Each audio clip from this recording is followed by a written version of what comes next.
ustedes algo que me pareció muy interesante, que es el anexo de ese tratado en relación al trato justo y equitativo, el anexo 10A, que hace justamente eso, tratar de incorporar ciertos conceptos para delimitar el alcance a la hora de interpretar este estándar de protección. ¿Y qué nos dice ese anexo? Lo leo: las partes confirman su común entendimiento que el derecho internacional consuetudinario, de manera general y tal como está específicamente referido en el artículo 10.5, resulta de una práctica general y consistente de los Estados, seguida por ellos en el sentido de una obligación legal. Con respecto al artículo 10.5, el trato mínimo otorgado a los extranjeros por el derecho internacional consuetudinario se refiere a todos los principios del derecho internacional consuetudinario que protegen los derechos económicos e intereses de los extranjeros. Nuevamente, un texto en donde se incorporan ciertos elementos para darle mayor contenido a este estándar de protección. Un segundo mecanismo es la defensa coherente de los Estados, una defensa que sea coherente y consistente en el tiempo. ¿Y a qué me refiero con esto? Los Estados en muchas ocasiones tienen que confrontar reclamos sobre una misma medida en un mismo sector económico de manera simultánea por varios inversionistas. Y particularmente los Estados con menos recursos económicos tienen dificultades a la hora de afrontar esa defensa de una manera que sea consistente y coherente en el tiempo. Y lo que he visto que puede suceder en algunas circunstancias es que el Estado tiene que contratar, por ejemplo, abogados extranjeros o firmas extranjeras que representen esos intereses, y esas diferentes firmas, con la mejor práctica que pueda haber desde el punto de vista de la defensa internacional, presentan probablemente diferentes argumentos ante diferentes tribunales, tratando de interpretar una disposición que está en un mismo tratado, pero que se presenta una interpretación distinta ante diferentes tribunales internacionales. ¿Qué está sucediendo en ese momento? El Estado está presentando posiciones de defensa que a la hora de un caso o de varios casos que tiene que enfrentar puede ser inconsistente. Y esto no es extraño entre la defensa de los inversionistas, de que puedan compartir información entre ellos, o que la misma firma de inversionistas represente a varios diferentes inversionistas en contra del mismo Estado y utilice esa equivocación procesal en la defensa del Estado para mostrar la inconsistencia del Estado a la hora de interpretar un particular estándar, en este caso el estándar de trato justo y equitativo. Y por lo tanto hay una tarea pendiente, diría yo, de algunos Estados, de ser cuidadosos a la hora de tener una defensa que sea consistente en el tiempo y coherente, para que haya una práctica que pueda así generar un precedente a futuro de alguna manera coherente. Y un tercer mecanismo, que es algo que probablemente ustedes han escuchado que está sucediendo en este momento, es a través de los foros multilaterales en donde los Estados tienen una participación para discutir estos temas. En este momento se está discutiendo en el Foro de las Naciones Unidas para el Derecho Mercantil Internacional, NACNUDMI o UNCITRAL por sus siglas en inglés, la reforma al sistema de solución de diferencias inversionista-Estado. Recientemente, el mes pasado, hubo una segunda sesión de ese foro para discutir la reforma a este sistema, sin perjuicio de que la concentración en la discusión en este momento es únicamente al sistema de solución de diferencias inversionista-Estado y no necesariamente a los estándares de protección. Pensaría yo que el siguiente paso en ese foro, luego de discutir si finalmente se va a crear una corte permanente con un mecanismo de apelación, cualquiera que sea el resultado que salga de esas discusiones, sería, y es una propuesta que creo yo sería útil presentarla en ese foro, que los Estados puedan, en un contexto multilateral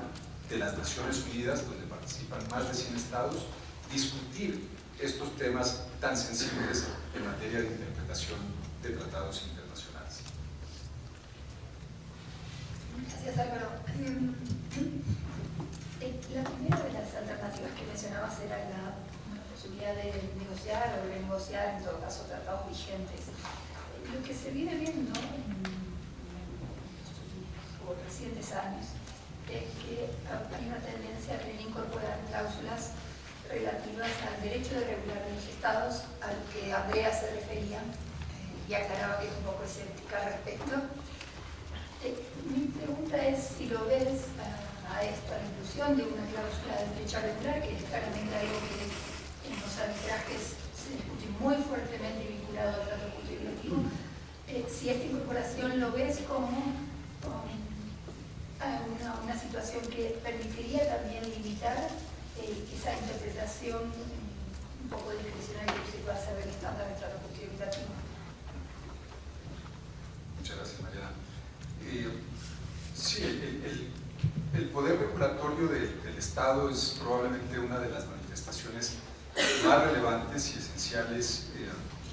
de la expresión de lo que conocemos como la soberanía de los Estados, ¿sí? Esa capacidad de poder regular. Y esta herramienta, la regulación estatal como tal, le permite al Estado, entre otras cosas, limitar, poner ciertos límites al deseo natural de beneficio económico que tienen las corporaciones privadas. De hecho, ese es el fin último de una corporación privada. Y hemos tenido diferentes ejemplos, yo diría recientes, en cuanto al reconocimiento de tribunales internacionales de esa capacidad regulatoria de los estados cuando es ejercida de buena fe y no de manera discriminatoria. Un caso concreto que seguramente conocen es el caso Philip Morris contra la República Oriental de Uruguay. En ese caso en particular, diría yo, el tribunal, interpretando de manera adecuada el Tratado Bilateral de Inversiones invocado por Philip Morris en ese caso, que si no recuerdo mal era Suiza-Uruguay. Ese tribunal decidió que las medidas adoptadas por ese Estado y que afectaban el valor de la inversión de ese inversionista no violaban el trato justo y equitativo ni las legítimas expectativas de esa compañía. Y les cito un párrafo que me parece particularmente interesante. El tribunal arbitral toma en cuenta el margen de apreciación. Este es un estándar al cual hace relación este tribunal. El margen de apreciación que debe ser reconocido en las autoridades regulatorias cuando generan determinaciones de políticas públicas.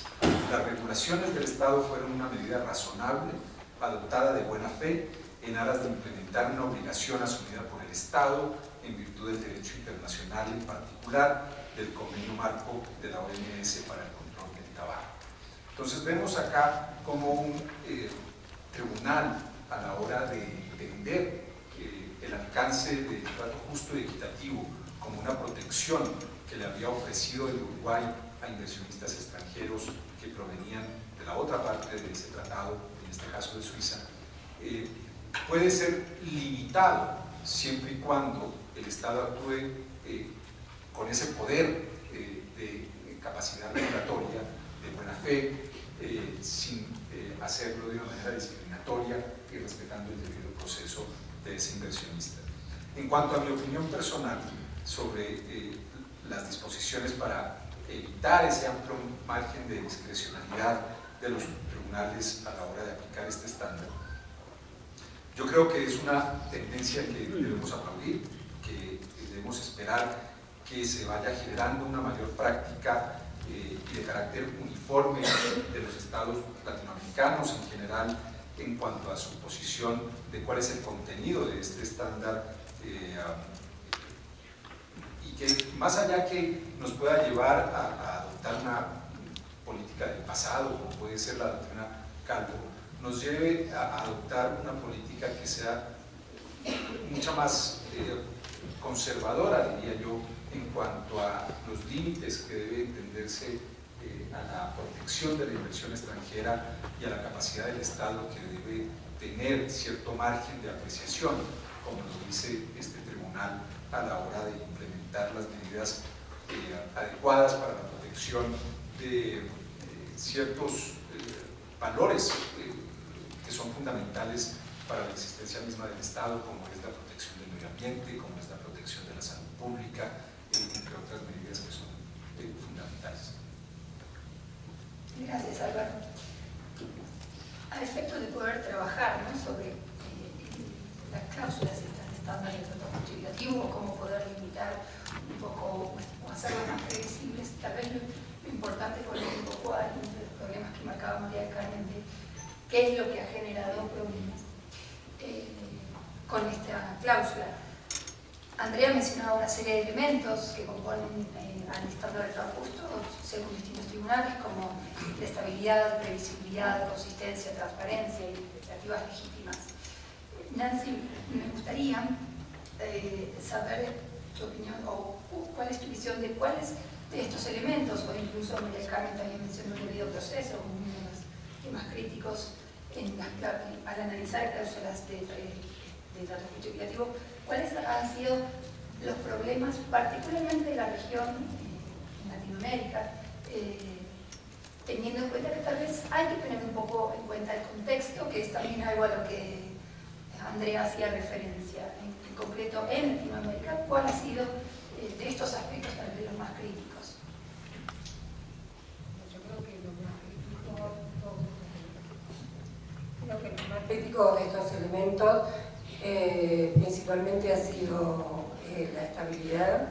En definitiva son los 4 elementos, ¿no? Pero los cambios de gobiernos y los cambios de política que hemos tenido, nosotros tenemos una práctica en Argentina ya bastante seria con ese tema, con lo cual nos lleva a estar en permanentemente cambios y a estar en una atención constante con relación a cada uno de estos estándares, sobre todo el estándar de trato justificativo. Yo creo que para delimitar esto es importante establecer